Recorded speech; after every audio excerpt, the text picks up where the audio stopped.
Hey guys, this is Aditya from Greenhouse. I'm here to tell you a story, a serious case. I have a friend who is afraid of spiders. This isn't very unusual. A lot of people are afraid of spiders. I don't really like spiders myself. I don't mind them if I see them outside in the garden as long as they are not too big. But if one comes in the house, especially if it's one of those really big spiders with furry legs and little red eyes, then I go, you, and try to get rid of it. Usually I'll use a brush to get rid of the spider, but I feel brave that I'll put a glass lid on it. This is quite normal. I think, but my friend isn't afraid of spiders in any normal way. She isn't afraid of spiders. She's totally, completely, and utterly terrified of them. When my friend sees a spider, she doesn't go, you, or run away or ask someone else to get rid of the horrible, creepy crawler. No, she screams as loud as she can possibly can.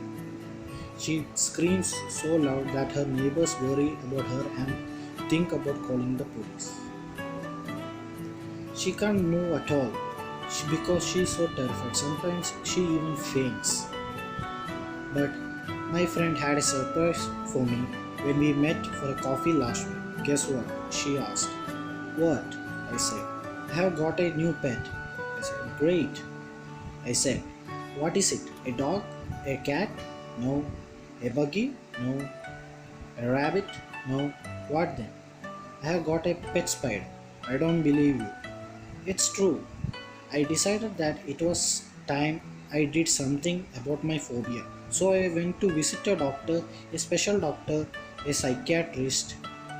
This psychiatrist specializes in phobias, helping people who have irrational fears to get better and live normally.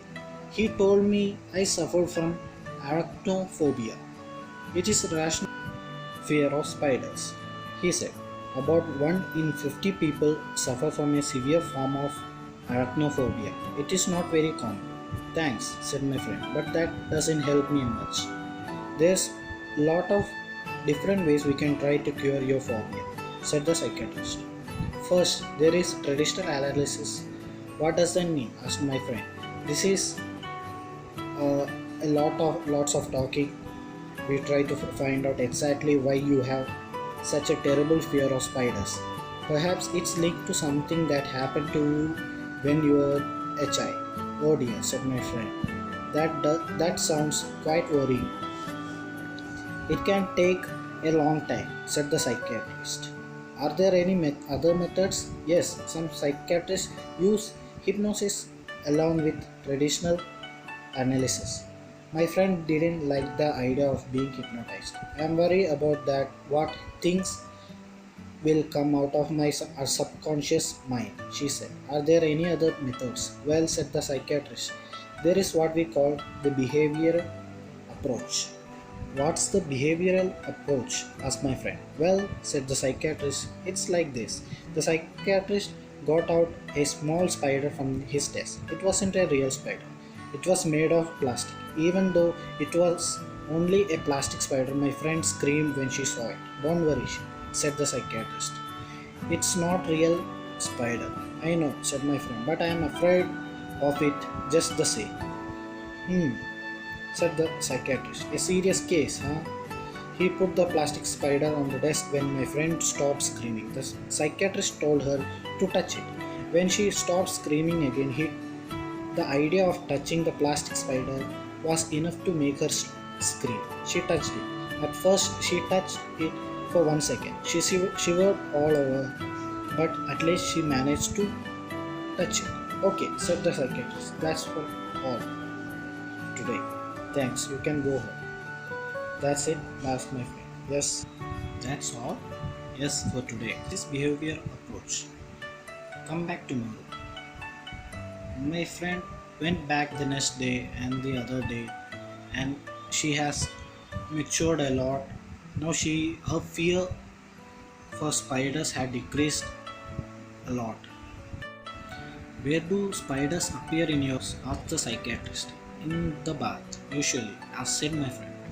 Put the spider in the bath, he told her. My friend was terrified of the spider in the bath, but she managed not to scream when she saw it there. It's only a plastic spider, she told herself. The next day, the psychiatrist told her to put the spider in her living room. My friend put it on top of the television. At first, she thought the spider was watching her and she felt afraid. Then she told herself that it was only a plastic spider. The next day, the psychiatrist told her to put the spider in her bed. No way, she said. Absolutely not. Why not? Asked the psychiatrist. It's a spider, replied my friend. No, it's not, said the psychiatrist. It's a plastic spider. It's not a real one. My friend realized that her doctor was right. She put the plastic spider in her bed and she slept there all night with it in her bed. Days passed. The next day she went back to the psychiatrist and the psychiatrist let the spider run around on his desk. Again my friend stayed there seeing the spider without any fear.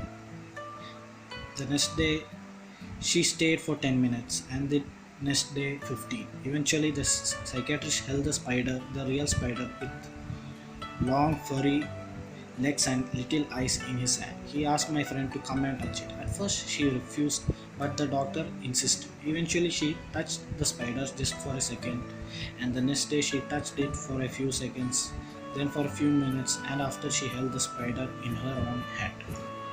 Then she took the spider home and let it run around in her house. She didn't feel afraid. Well, so okay, she did feel afraid, but only a tiny bit. So now I have got a pet spider, she told me again. Well done, I said. There is only one problem, she said, and as she spoke, she was shivering all over. Then she screamed and climbed up on the chair. She was pointing to something on the floor.